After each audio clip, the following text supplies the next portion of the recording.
Hello and welcome to the Buckets and Tea NBA show. I'm your host, Cathryn Naiker. Thanks so much for tuning in to this week's episode. Today, joining me for trade deadline reactions is TSN's Wesley Cheng. How you doing, buddy? Hey, thanks for having me. Doing good. A kind of a little a letdown of a trade deadline, but we'll still Yep. talk everything through, see what's up on the Raptors front Yeah. and even around the league. It's been another kind of a trade Oh yeah, deadline for us 2 years for in a sure. row. We're gonna get Hmm. into all of it. I was complimenting Wes on his background here. He's got like a perfectly Chat. framed shelves with basketballs and merch and like all this fun stuff. He's also rocking the CCYAA That's right. That's right. You gotta rip t-shirt that a little here. higher. There we go. Yeah. Gotta The gotta flex the with the CCYA. the Gotta shout Bruce those Lee guys out. collaboration there, which is super cool. I was telling I you love just it. before we started recording, because he has this like for those who watching on YouTube, you could see Wes has these like beautiful like two basketballs in cases. By the way, are they Hmm. are I assume there's autographs on those basketballs? Yeah, that's actually a cool question. Yeah, nobody's ever asked. That one's Kevin Durant right there. Wow. That's a Kevin Okay. Durant signed ball, so that one's pretty cool. I got that from my brother-in-law, so that's pretty sweet. He lets me have that. Uh-huh. The story of this one's like my cool story one. So like, for those who don't know me, like I had a regular like normal business job for the majority of my 20s, and then I went back. I went back to school when I turned 30 to like try to pursue a career in sports journalism. That ball is like the reminder of like how young, like how long ago I wanted to work in sports, but just like Mm. never had the courage to make it happen. That's the 2002 2003 Toronto Raptors team signed ball. It has like Jalen Rose on it. It's got like Chris Bosh on it. I just silent auction. I got that way back in the day at like Relay for Life, like Canadian Cancer Society event. But like that's like a That's really 20-year cool. old ball, Well, now right? I feel And like I I had got that like no, sorry, I didn't mean to cut you off. yeah, that's no worries. I'm just saying that's the one. So that one's a special one for sure. I appreciate you asking. That's really cool. Now I feel like I Yeah. need to grab mine and show you. Look Hell at this yeah. Oh, basketball. And then okay, you can that's see real the nice. the That's real 15 nice. there. Well, it might be mirrored the wrong Oh way, yeah. like Oh the no no no no no. I see it. VC15, I see it. this That's sweet. silver That's pen. sweet. I have the letter of authentication here that I keep in the Yeah, there you case. go. Shout I out. mean, You know what we'll do? We'll do like a museum thing where we do like a loan agreement. And like I'll loan you my ball for a few pods. You can oh have my mine for a god, that'd few, be amazing. That'd be amazing. I can't believe we just did that. All right. Well, like I just got excited Love when I it. saw them Love it. because I Love it. love that we both live like that. You know what I mean? I have a gut feeling that one also is like from that era where like Vince is probably on that ball too. He should be on that ball. Yeah, because Yeah. he was Him. traded in '04. I think it's the one season him and Bosch overlap. Yeah, that sounds right. Yeah, that's why I think the year I got that ball. Yeah. All right, let's get into all this trade deadline madness. We're going to start with the NBA first and then get into all the Raptors stuff. That's just how we're going to do things Sure. here today. Really quick before we start, I just want to give a shout out to everyone that went to the Raptors Republic Live event that happened this last Tuesday at the Rivoli. It was really fun.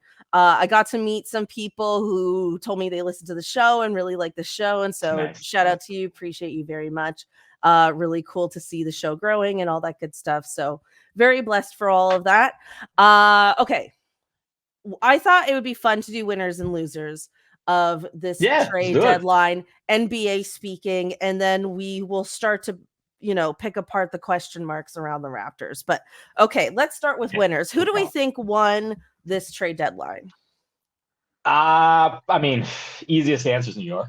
Yes. I think they're the one team that made the biggest splash. They had the most obvious asset in Evan Fournier with his contract the way it was set up. Now it's not like his contract is actually very similar to Bruce Brown's, where if somebody was willing to like make a trade, it's the same thing where they had a team option that they could use that next summer as well. But the Knicks obviously decided this was a spot where they wanted to go push their chips in. They didn't have to pay too much to really get these two guys, Burks and Bogdanovich, to come back on their team. Like if you look at the depth chart of this team set, the Knicks are like 10 deep. They got guys who can play like pretty much full rotation and are very confident. So I I really like the trade for New York when they got OG. I already Yep. thought that was like an amazing fit for them. Like my stuff I do at TSN is all gambling, right? So at that time, I was like telling people to slam the win total for New York. Just like bet on New York to be good. They're in eighth right now. They're gonna climb. Just do it, do it, do it. So I was slamming that, and then I think now that they've pushed their chips in with this Fournier trade, I think part of it is just because there's like a lot of weakness at the top of the East. Mhm. Mhm. Milwaukee's kind of pressing right now. Mhm. Obviously, the Embiid news, which is really unfortunate, but that's opportunity for New York. So Absolutely, it I is. just think smart timing on their part. I think the pieces do fit. Just as long as Brunson, the OG, like Randall, these dudes can stay healthy enough to get to the playoffs. Yeah, they'll be very interesting. I think they're like Yeah. legitimately a possible Eastern Conference Finals team. OG, I just saw before we started recording, had a surgery on his Yeah, elbow. And so he's going to be yeah, out for 3 weeks, but he is yeah, expected to be back. And they said that the surgery was pretty minor. So that's good news for them. I agree. I think New York is the easy winner of this trade deadline, obviously with the OG stuff prior, but even with the stuff they did today, I yeah. became a bit familiar with Alec Burks because of just being like NBA fantasy person. And Gotcha. Oh, and I nice. Okay. and this is my first fantasy year. So Okay. I do have Cade Cunningham on my team. And then when he was injured, Okay. I picked up Alec Burke for a bit. And he's like, honestly, he's a solid backup Yeah. point guard. And I think like that kind of fulfills like what I feel they lost with Emmanuel quickly. You know Hmm. what I mean? I don't think he's going to be the same I type know. of player, but I think like he can fill in some of those gaps, and I think that's huge for them. They've definitely improved on their depth. We're bearing the lead here with Boyan Bogdanovic, who I think immediately goes into their starting lineup, and maybe not. I think so. Yeah, We'll yeah, that's it. see. You know what? Like I'll like clap back at you right now as we talk about that. You know, Dante DiVincenzo's played really well, like Right. really well for New York right now. Like if you look at some of the things he's doing for this team, he's bearing shots, he's playing defense, gets the ball moving. Okay, so Um, maybe that spot's his. I still think Boyan, like you said, very likely could be snuck into the starting five for Dante. I think more or less it's just they have flexibility in like their closing lineup. Whether they're in a matchup where they need more size, then they'll get a guy like Boyan out there. Or if it's like a smaller small ball team, then they have Dante DiVincenzo out there who's got a little bit more speed. But I think that's the interchangeable part of their depth. Hmm. I think at worst, Boyan's their sixth man, Right. and then he kind of comes in and staggers a little bit with Jalen Brunson. I'm not saying Boyan's a point guard, but Dante is not a guy who's initiating the offense. Like Right. he's kind of like OG 3 and D, kind of take his open 3 pointers when Brunson and Randall kick it out to him. Boyan can kind of create a little bit more. So I think instead of just having him, Randall, and Brunson all sharing the court at the same time, where there's only one ball, three playmakers, they might want to run Boyan off the bench, Mm. give those guys a blow, and then have a secondary guy who can operate the offense a little bit more. Like Dante DiVincenzo, he can't really do that. Josh Hart, that's not his role. You don't want him doing that either. So Boyan to me is probably either a closing time five guy or the first guy they bring off the bench. Hmm. That's my gut, Hmm. and I think he fits that role well. I think it's very good for New York. Yeah, I agree. And I really feel like, the Knicks start we kind of hinted at this earlier, and we're going to talk about like how does this whole thing shape the Eastern and Western conferences. I really feel like the Knicks started off this season kind of like in that second tier Eastern Yeah, oh, for Conference sure. team, and now they are now in that first tier. And so they are, I I don't know. know. It's weird. It It kind of it doesn't is feel like weird. it doesn't feel right. You know what I mean? Like how are we talking about the Knicks potentially as the number 2 seed, right? No It chance. But feels yeah, it they're in the mix. feels deeply accidental Yeah. that the Knicks got here. Not Well, shout out to them. Again, I'll give it to them. Like all these moves they made in the season, they're all good moves. Every single move they've made is good. Even some of the yeah, smaller things, like getting Josh Hart last year. So yeah, like they've made a little minor tweaks. I mean, and that's again bearing the lead. Like shout out to them for getting Jalen Brunson.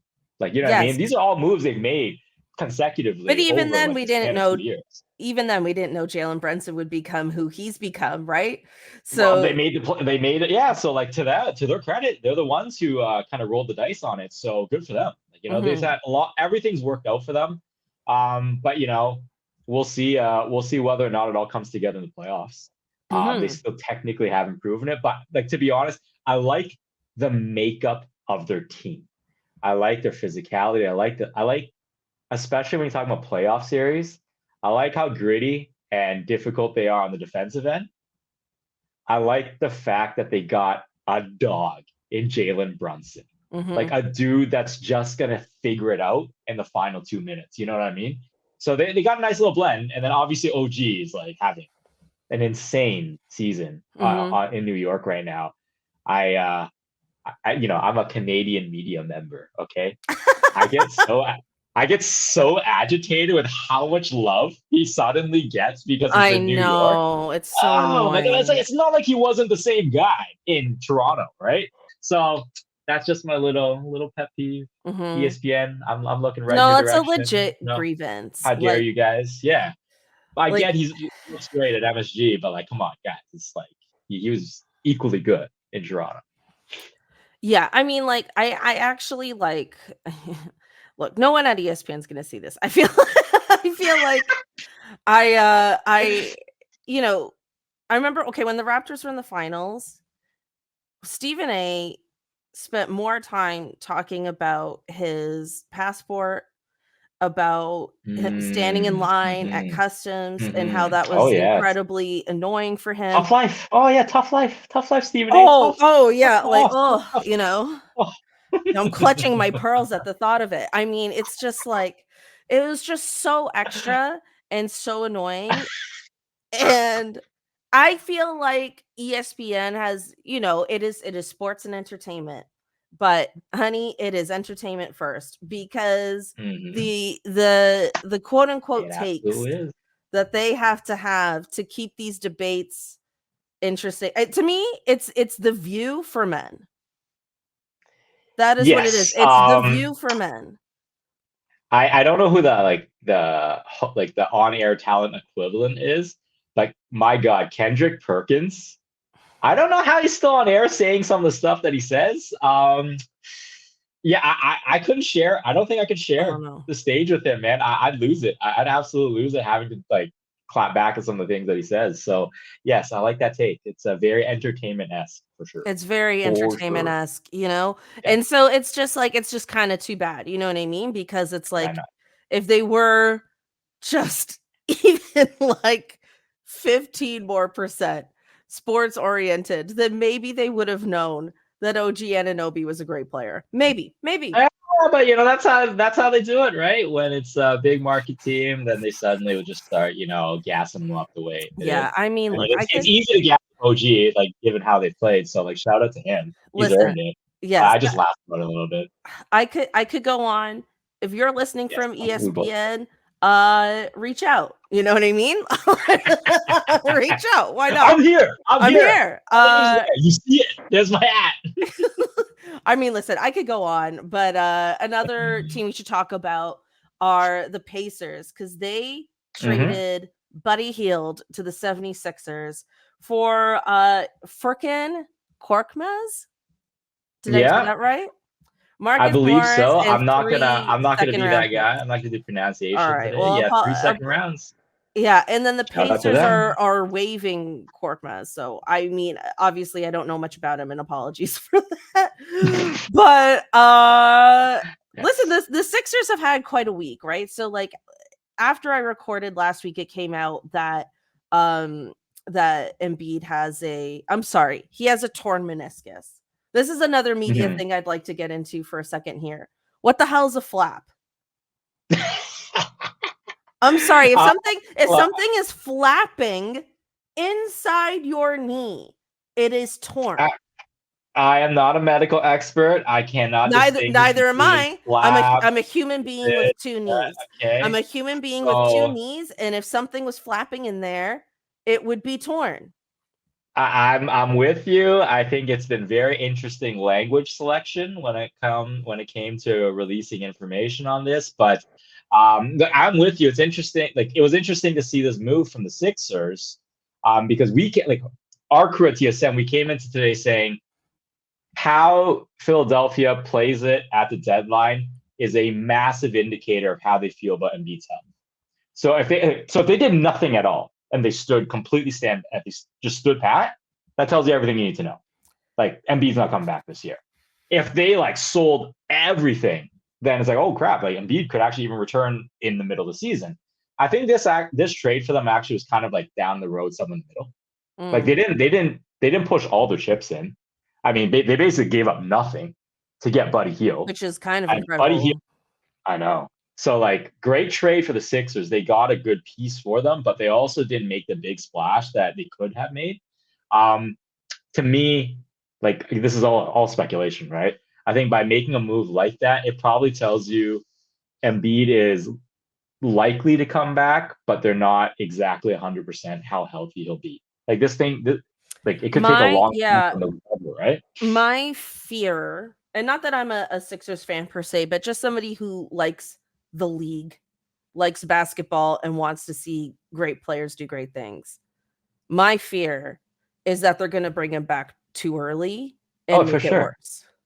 Oh, absolutely. This has maybe I'm just traumatized, but this has Kevin Durant torn Achilles written Yeah, you all don't want over to. it. Yeah, no, nobody wants to see You know what I that. I mean? mean, I just feel yeah, oh, for like a sure, I'm with torn you. meniscus is a pretty serious injury. It's not something that takes you out Yeah. for a whole year, but it's something that takes you out for several months. And I feel like if they try to bring him back, like they're saying like 4 weeks and stuff. Yeah. So Again, I mean, okay, not a medical person, obviously, yeah. but what like I, when has someone come back from a torn meniscus in 4 weeks? So I'm gonna go full like flex on A you. flap of sorts. I'm gonna go full flex on you and name drop Leo Routens, who I was with all day, and he's Please. had a procedure. Yeah, so he's had a procedure on his meniscus as well. You know, he's been around the game for like, he's literally like what, like 800 times our age. Okay, I don't know how old this guy is. Okay, Wow. Yeah, but Leo Lord. Routens, his comment he was making was, there are like degrees to the tears on that part of it's kind of like cartilage is what he was Right. explaining it to me as. So what he was saying was it really depends on where the tear happened, and he's trying to explain it to me. I didn't really fully understand, to be perfectly honest, but the takeaway was that it's not all meniscus tears are the same. Are the same. So Okay. yeah, he's That is saying good how to know. there's this very he was explaining to me how there's like very different ways that you could have damaged the cartilage around that part of your knee. And so he's saying no one's obviously releasing any information about what's exactly happening to Embiid, but what Leo was saying is there is room for this to be a 4 to 6 week recovery window. His main concern though was like this is a 300-pound dude. Mm-hmm. So the wear and tear that comes with it when he comes back and the pressure applied to it is so much worse than maybe like Emmanuel Quickly, a way skinnier, smaller guy who is not putting as much impact on that on Right. that joint, right? So Leo is one of the guys like you on like erring on the side of caution. He's like, I don't think Embiid's going to come back until maybe even the end of the first round of the playoffs. I And just he's like, and Googled even it. then, He's yeah, 280 pounds. Yeah. there you go. Like Oof. that's tough, right? Mm-hmm. So his other thing is like, there's also a level of conditioning that Embiid's gonna have to like ramp up before coming back as well. So like his take is that definitely shouldn't rush him unless it's absolutely the most minor of meniscus tears where it's like not as damaging. He's with you. He's like, why rush this guy back? Like there's no need to do so. And Mm-hmm. I think the same thing. So I mean, again, going back to this Buddy Hield trade, they didn't give up much, so it is a good move. I think it's a shrewd move, but they also didn't push all the big chips in. So I do think that tells you like they're not fully confident that he'll be 100% for this playoff round. Right. And that's all again speculation, because ESPN, everybody's watching us, right? So aggregators, don't listen to this. All right, we're not saying he's back. All right, yeah, maybe. So maybe he does come back, but I don't think the front office was confident enough that they're pushing all the chips. Yeah, I completely agree. I think that's a solid observation there. And like, yeah, I mean, it just sucks because it's like he was playing so well, Embiid, and I it know, was just like, I know, oh, I mean, we were talking about him, oh, like he might miss the MVP and blah blah blah, and then it's like, oh, well, now he's definitely missing it. I know. But Yeah, y- it's tough. Yeah, tough spot for them. Can't blame it on Nick Nurse though. He did not run Embiid he into the did ground not this run past him into the night. It ground. wasn't Nick Nurse. Your fave, your fave. Don't think I don't remember. Yeah, anyone who's new to the podcast, the Hottie Highlight of the week used to be the Nick Nurse Hottie Highlight of the week. It was just him, which is fine. I now that I've like gotten into this more and more, like well, I shouldn't say every, many people who have worked closer to him that now knows me is just like, why?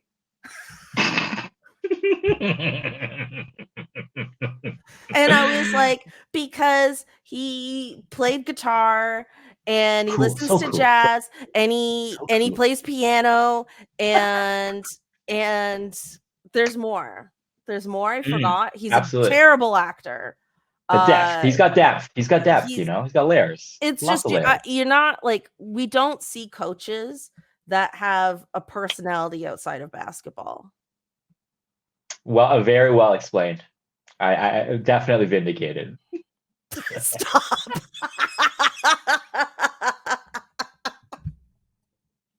That's Sold. fine. I deserve to be Sold. roasted. I deserve to be roasted. I like somebody like somebody who like literally has met Nick Nurse, and that's all I can say to like not, was literally he came up to me and was like, "You could do better." No, it's okay. It was a good bit. It was a good bit. While it ran, right? It was a great bit. It was But great while it I bet lasted. It was great while it I, lasted. I'm with you. Listen, good content. It's all for the content. Always for Yeah, the content. it was all I hear you. All right. No, Always these for the weren't my content. genuine feelings at all. Yeah, it was just for the Yeah, content. it's content. It's for the Um content. All right. I mean, there were a lot of other, I would say smaller moves in the league today. It I was was just gonna mention one more team. Real quick shout out. I think Oh, Dallas got really please. good. That's all. Just Dallas. I like the moves Dallas made. Oh yeah, That's because all. they got PJ PJ. Washington and Daniel Gafford. I think just two good pieces. They gave up 2 first-round picks. Probably not. That could bite them Yeah. a few years from now. But it's Luka. It's Kyrie. It's working ish right now. Just might as well take as best of a Well, shot as you can they while you gave have away it. a first round pick too, 2027 first round pick. Yep. Interesting. For each trade, they gave away a first-round pick. So it's like it's kind of expensive, but I think both those pieces do fit well Yeah. with Kyrie and Luka. So yeah, they're probably the only other team I'd say really made a good splash. Otherwise, it was really quiet. Like barely anything else of note really happened at this deadline. So those are two teams, including Philly, the Pacers Yeah. deal. I And think the it's Raptors, which again we are yeah. teasing Let's for the get into second it. half. Yeah, I want to hear your thoughts. Obviously, You want to I jump see into the name dropping. Raptors Homer moment right now? I mean, I was going to Yeah, ask you you who tell me. I was going to ask you who the losers of the trade deadline were. Well, yeah, that's right. Sorry. I mean, I'm always trying to be positive. Like I talk shit. Let's do it. Who losers of the yeah losers? I've already disparaged ESPN and the rest of my career, Yeah, Like I'm just you kidding. know, losers. I would say. I mean, let me just run through this list again one more time. I mean, I all feel the like teams that go ahead. you go for. Yeah, lead the way. No, please lead the way. I feel like, nobody lost this trade deadline in terms of like who made a move, but maybe people Mhm. who weren't able to get a move done and were hoping Yeah, to no, get a move. exactly. Yeah. I was gonna run through like the people who sold way too cheap, but I'm with you. There's a lot of teams that were inactive at the deadline that probably should have been more active. Like all those teams are the ones that I think are like the losing teams. So like to me, like can you imagine you were a Chicago Bulls fan Mm. and And they don't make a move. how crap it must feel to have to follow this team constantly just like living in the play-in tournament. Like, like we were making a joke in the office today. Like, at the beginning of every season, Adam Silver, in preparation for the play-in tournament, can literally just have DeMar DeRozan on the poster like 8 months ahead of time because you just know Chicago Bulls, that's exactly where they're gonna be Wow. every season. They don't do anything. They're just in the play-in tournament in the middle of mediocrity. If I was a Bulls fan, I would be so infuriated that they didn't try to do anything to make move. Now, to their credit, bad luck. Zach LaVine, season ender. Because so that sucks. I think there was kind of a market for LaVine to get moved, but there's a lot of noise about Alex Caruso. Mm-hmm. Nothing happened there. Yeah, everybody spent like a whole week talking about how great Alex Caruso's contract is. I think every team would want a guy like Caruso. DeMar obviously is constantly thrown out there. The fact that they did nothing, I think that's a loss. Like, I think they are a trade deadline loser. But, you know, as we get into this more and more, this will all relate to like what's going on for Toronto as well. But I think it really was not a seller's market this year. The main thing that we had on the TSN side, we're just saying how all the teams that are in contention, they didn't really have much to give up in order to match and make a lot of these deals work. Yeah. So all the contending teams really couldn't do anything anyways. So it was like a really tough market if you're a team that was trying to sell and to rebuild. So kind of it correlates back to Toronto. Like, it was not a great year to be having to do the rebuild. So Chicago's like one of these inactive teams that probably could have did more. I bet you Brooklyn probably would have wanted to do even more than they did, but you know, that's just how it goes sometimes. I mean, Detroit to me is the big loser. Like, I don't know what the heck they're doing. I have no idea what they're up to. I say this like with some sadness. I'm not sure how Detroit is still a franchise. Yeah, that's like, I don't know what's going on with all these moves, and they're not getting much. Like, they're getting pretty weak draft assets back. So it's gonna be a tough run. I feel, you know, Cade Cunningham on your fantasy team, you know, he's about to go off. You know, it's Cade season Cade's now. Great, right? actually. So, you know what? Like, I know people like kind of crap on Cade. He does get a lot of turnovers, but he's also playing on the worst team in NBA history. Yeah. So it's like you're gonna have turnovers. He gets like 20. He gets 20 points and 5 assists and 5 rebounds. Like, he's a good player. Like, as a floor, he's gonna be going off these next few weeks. So you're in good shape. Thank you. But yeah, I mean, Golden State probably wanted to do something too. They didn't do anything. That was weird. I thought for sure they're gonna do something. Okay, yeah. So Golden State and the Hawks didn't do anything. Everybody thought a little tough. Everyone thought DeJounte Murray was going to get traded, and it didn't happen. The Hawks have won 4 games in a row, and I think they maybe talked themselves into the idea that they have something. And the Warriors have not won 4 games in a row, but they have started to find themselves a little bit. You know what I mean? Like, they figured out this whole thing with Andrew Wiggins and Kuminga, and I think they convinced themselves that they don't need to make a move. I think there are question marks about how. I think there are question marks about how legitimate of a market there was for DeJounte. I think that's like a legitimate thing. I mean, mainly you only heard Lakers. Beyond the Lakers, you didn't really hear too much. There was one tweet from Chris Haynes about New Orleans, and that's it.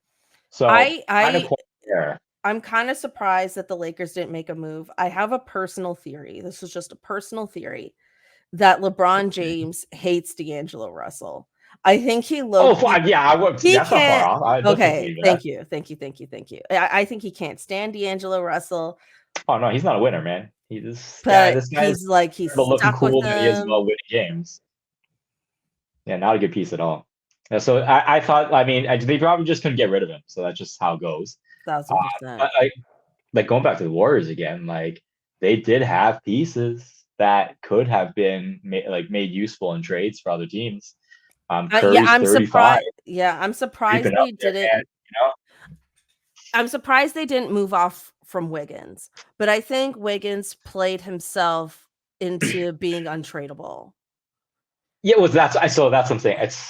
I think that's what happened. He's still got a lot of years on his contract. Like, who wants to eat that contract? Yeah, right? I think I just don't think anybody wanted to. What I think they're hoping for is that Wiggins will have a really good second half of the season. I had to drop Wiggins from my fantasy team, and now he's playing well. Yeah, me too. I've done the same. Yeah, I mean, he just flies on the waiver wire for a lot of leagues I'm in. Yeah, and with good reason. You know, Clay Clay is even a borderline guy right now. This team's falling apart, right? So This is what I it's think is rough going to times. happen. I think they're going to try and boost up Wiggins' trade value and do it in the summer. Yeah, That's why what I not? think they're going to Yeah, for do. sure. They're never going to trade Clay, but his contract I think is up this year, and I think they're Yeah, going to be like, "Listen, man, we want you to retire as a Warrior. We're going to give you a statue and this, that, and the other. But if you want to they retire just on take this less. team, you're going to have to take a They pay take less cut." And I for think that's sure. what's going to Yeah, happen. And he's yeah, not going to get the big yeah, deal that Draymond Green got, which he probably shouldn't have gotten, and that's going to be like yeah, tough luck for him. But otherwise, they'll be like, you know what? If you want more money, then please go ahead to the highest bidder and wish you all the best. I really think that's what's going to yeah, happen with Clay. yeah. Wiggins probably is like 25 cents on the dollar right now. Yeah. It's like you're selling as low as you can on him. So that, like, I mean, just purely from like a dollars and cents standpoint, I wouldn't do it either. Like Yeah. you're getting nothing for him back. Just you have him for years anyways. Just whatever, figure it out next year. But yeah, that's probably one of the only other teams I'd say if you want to call him a loser, it's like, yeah, the Warriors probably should have done something. And I mean, they're on the outside of the play-in tournament right now. If they don't You know what I even mean? make It's rough. if they don't even make the play-in, I think Oh, it's big rough. I think big things could happen for them in the off season. Oh yeah, for sure. But For sure. They gotta really think this shit yeah, through. they're sitting 11th right now. I think they've talked themselves. Oh yeah, they've won their last two games. I think they've talked themselves into being like, we can make it. Yeah. I I don't mean, I don't know if they can, but I think they've talked themselves into that. I think they owe it to Steph to just try to keep going at it. I mean, the same way that teams sell everything off for LeBron, they Mhm. probably owe the same to Steph. Mhm. Like Steph still got it, and he's almost 36. Yeah, it's You know what I'm incredible. saying? Like they gotta do right by him. I think it's fair to him. So Yeah, I'm I feel surprised they didn't do anything. yeah, I feel like to me the downfall, if you will call it that, of Clay has been like sad. Oh yeah, I know. You know what I I mean, mean? Like obviously, it's yeah, not one coming of back those from injuries is players where tough. you're like, for me at least, I'm not like, oh, he's washed, blah blah blah. I called him my NBA husband on this podcast a couple months ago because I do love Clay. If I could marry one player in the NBA, it might be Clay. Clay seems like a catch for sure. He's Very he probably very very easy to live with, I bet, this actually. is You this know? is what I'm going with. He has his boat, he has his dog. He seems very fun, very laid back. Not that that's all I look Hmm. for in a man, but I'm just saying, you know what I mean? Like Yeah. he just Does he play there guitar though? he I don't think he plays guitar, but you know what? That phase is done. That I- we've done that. We've done guitar Just asking, guy. just asking, I just didn't We've know if done you had the guitar intel. guy. Didn't know if you had the intel or not. That's Now all. now we're going sailing. Now I'm doing boat guy. And we'll see. With Rocco, with With Rocco, Rocco. shout out. With Rocco. Anyway. Yeah, All right. It is time for our yeah. Raptors Let's talk Homer about him. moment.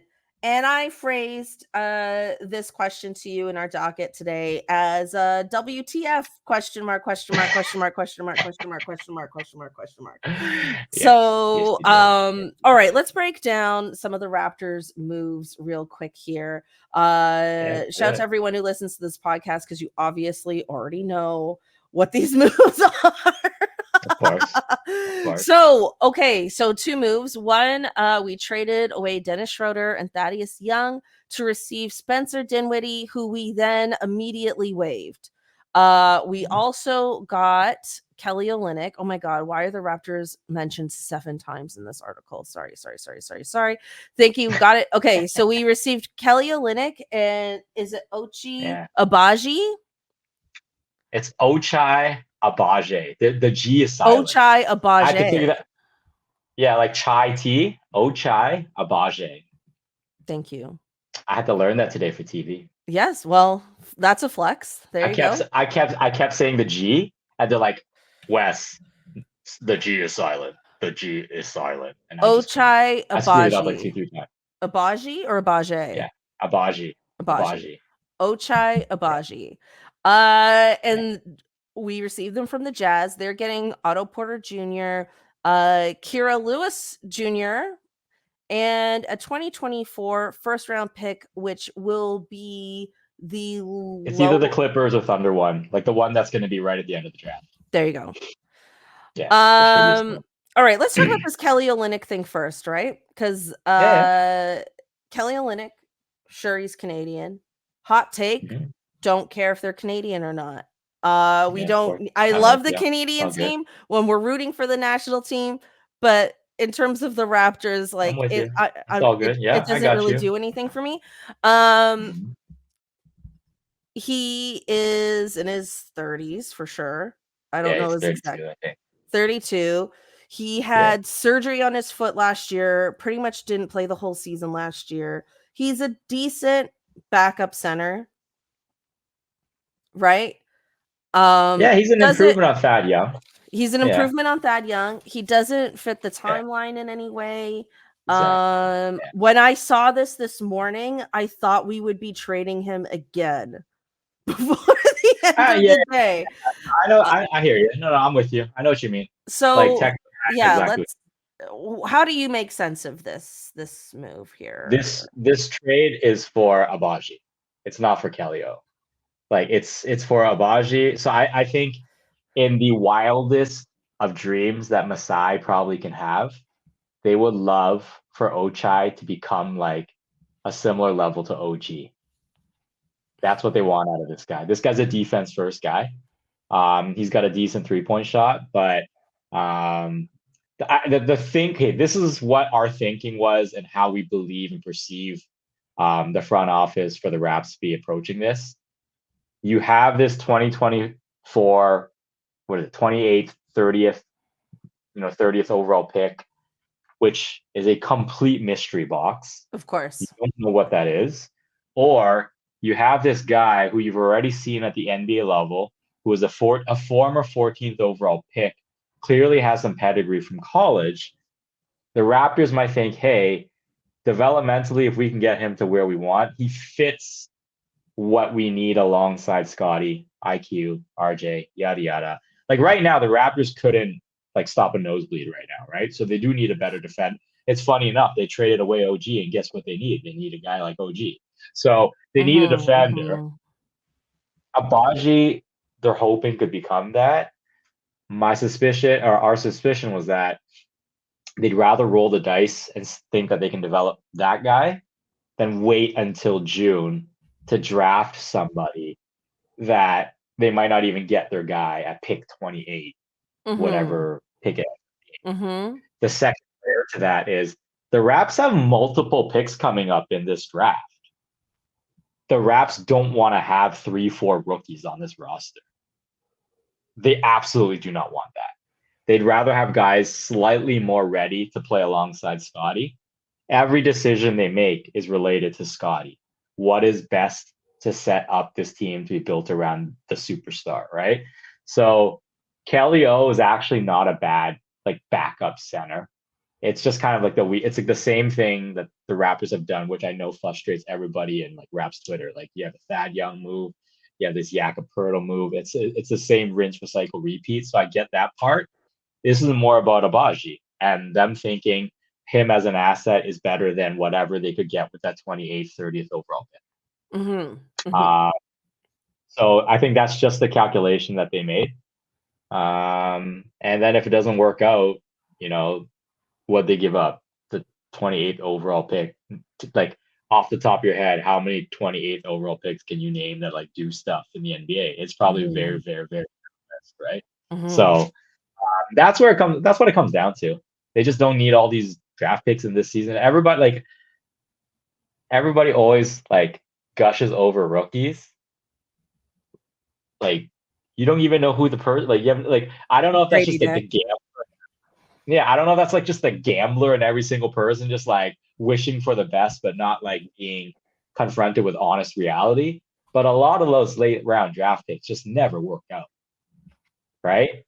So as you can dream for the very best scenarios, they at least know what Agbaji is. And well, I so think they must clearly think that they got something with him. And we'll find out. Yeah, I mean, I think you made a lot of great points. Like when it does make sense to not necessarily want to pair Scottie with a bunch of rookies. at this stage. It makes sense to look for guys who you've kind of seen them play in the NBA and they have some upside. And, I think we're just so used to hearing the success stories of these guys that get, you find them, 20 something spot in the draft, right? Like a Pascal Siakam and like Fred, who was not drafted and stuff like that. But so many of these guys don't end up being like long term in the league, or they're just fighting to be, on a bench somewhere, which, poor Malachi Flynn, it already didn't work out for him in New York. He's part of the Pistons deal. And, well, I don't have to say anything more about the Pistons, but yeah, I always try to relate things back, like to the sports betting stuff. Like you always hear people brag about like their big wins or like long shot bets that they win. Do you ever hear about people under losing bets? You never do. No one ever goes around. That's true. They don't go viral. Yeah. So it's the same idea with like draft picks, right? Everybody hears about Desmond Bain was Giannis was at this draft slot. Oh, it can happen. Draymond Green. Can you name me the other 20 guys in the in that same slot over the years? Yeah, there's a reason why you can't, because they're nobody. They ended up being nobodies, right? And you just don't hear about them. But the one guy, everyone's a somebody, Wes. Everyone's a somebody. I'm just kidding. You feel me though, right? So like, of course. So like the idea is like everybody wants these mystery box draft picks. Yeah, like how often do they work out? You do the real math on it. It doesn't happen that often, right? So, that's just me kind of like shitting on Raps Twitter a little bit, and everybody who's kind of like complaining about, we need more draft picks. Like, well, okay, tell me who you want in that slot. Have you looked at the college rank? Who's the player there? Who is somebody that you think is a top 20 player but might fall to 28? You got no answer. No one's got an answer, right? So it's just like you're just holding on to hope. The Raptors probably feel like they've evaluated this guy enough that they think he could be a fit. May or may not work out, right? Yeah. But they probably like this to fit the timeline of Scottie more than, some kid who is like still not even NBA ready. Yep. No, I completely agree. I think that's very sound. And then the Spencer Dinwiddie thing, it was funny. There was like 2 hours there where people were panicking that Spencer Dinwiddie would actually suit up as a Raptor. I know. But he's been waived. And I think a lot of that has to do with just being able to re-sign Emmanuel quickly this summer. Yeah, it's all cap. Yeah, cap stuff. Yeah. Because it's all cap. It's all cap room. Like, I mean, the move now, I think in the summer, I think we like they have like almost 40 mil in space to work with in the summer, which is good. What we were laughing about when the trade went down is like, what does that tell you about how badly things sound with Schroeder? Like that, they were just like, we just don't even want this guy around anymore. Like, just get him out of here. Like, that's what this trade is, right? Like, they didn't even keep Dinwiddie. It's not like, I mean, the Raps could have went to any team and gotten a guy and just waived him. It's not like they wanted Dinwiddie. So, like, what does that tell you about how badly they just didn't want Schroeder around anymore? And that's like, to me, that's kind of eye-opening, right? Like, I don't know, like, we don't know what happened behind the scenes, right? But literally, they're just like, we'd rather have you not around and just get off of your contract than to even have anybody come back your way, right? Like, that is a tough finish for Schroeder in Toronto, right? Like that's very far from, I think, what everybody had hoped for at the beginning of the year. Yes, but also, what did people hope for at the beginning of the year? I mean, I think Schroeder's signing was a panic. We literally don't have a point guard because Fred's gone type signing, wasn't it? Like that to me is what it was. It was like, oh God, we literally don't have a point guard, an NBA point guard. What are we gonna do? And then they found Schroeder. Yeah. I mean, to his credit, I do think it was a pretty cold move. I'd say it's a pretty cold move from the Raps front office. I I do think like between now and the end of the year, the Raptors are going to be deprived of ball handling, like if like proficiency. I like Quickly's been good, but like you're starting to see quite a few of like the limitations of his abilities as a playmaker, right? And then just having Schroeder out there, sometimes it gives you like a second guy who can kind of make something happen. I don't know who that second guy is right now for this team, and I don't think the Raptors care. I think No. that's kind of like telling. That's kind of telling about how the rest of the season is going to finish for them. I think the Raps are just going to really care about just getting their core guys as many reps as possible, and whether they win or lose, I don't think they have any concern about They that. have no concern. I agree. And then I think, Yeah, it was yeah, nuts. they have no concern about that. This is just about developing players at this point to be better for next year or the year after. The elusive top 6 pick. That you know what I'm talking about, the Yakapurtle pick Of course, that we of traded course. last year. It gets punted if we like, can you explain this to me? Because I keep hearing Yeah, I'll do my different best. explanations of this. So so it's top 6 protected, but that doesn't Yeah. necessarily mean it is in fact for this year. If we are in the top 6, it gets punted to another year. Is that correct? So yeah, the Raps. If the Raps keep their pick, I like to say the Raps get picks 1 through 6. Yeah. Then it just moves to next year, and then it's the same exact scenario. But then let's just say the Raps end up in the playoffs, and then they have a 17th overall pick, then it gets conveyed to San Antonio, and that's good. Right. But it's like the Raps just don't want to give like 7 through 12. They'd rather give San Antonio the 24th overall pick a year from now if the Raps suddenly are an amazing team, right? The logic is that the Raps are right there where it could be 7, 8, 9, 10. And that then they just lose that pick and it goes to San Antonio.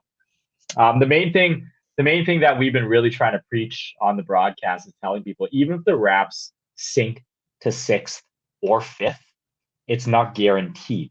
It's just the probability of them landing in the top 6 is higher than it would be the further they finish in the standings. So, like I'm sure you're familiar with how the lottery works, but um, basically it's the first 4 picks that they draft the lottery balls for, and then after that it's just standings 5 through 14, and then that's how they determine the rest of the order. Any team technically 6 through 14 could jump into the top 4 if the lottery balls just go their way. Mm-hmm. So whatever the Raptors are working on here, it's still in percent. It's still in like the 50 to like 70% probability range. It's not like, oh, the Raptors are bottom 6, lock it in. It's not locked in. So even if the Raps lose games, they're not going to get below some of these like really, really bottom feeding teams in the NBA. They're just like, some of these teams are so far below. Raptors just, even if they tried, they probably couldn't finish below them. So Yeah, there's just so the many Rap, bad teams, like the Pistons, the yeah, Spurs, the Hornets, the Wizards, like there's no way the Raps going to finish below them. Probably in the absolute worst of scenarios, the Raptors probably finish 5th worst. Even at 5th worst, they're not guaranteed a top 6 pick. It's like 70% chance, which is decent, but it's not 100. That's all I'm trying to say. So like anything can happen in this lottery. It's called a lottery for a reason. So the Raptors probably want to finish like low enough where they have a reasonable shot, but there's no like added incentive for them to just like shut it all down. They're Mhm. definitely They should definitely treat these remaining 30 games like developmental opportunities for all the young core guys and just like literally run them out there as long as possible, get them as many reps. Like don't do what Charlotte's doing right now with all these like fake injuries and not playing people. Like Raptors definitely shouldn't be doing that. Yeah, I mean, literally, like, I know we played the Charlotte Hornets earlier this week. I refuse to watch that team. I just refuse to watch Oh, the it was Charlotte such a Hornets. I such an refuse ugly to oh, watch such an I ugly game, refuse right? to Yeah. watch that. I was like, "No, I'm sorry. There's just no, I can't do it." Love the I Raptors, know. cannot watch that game.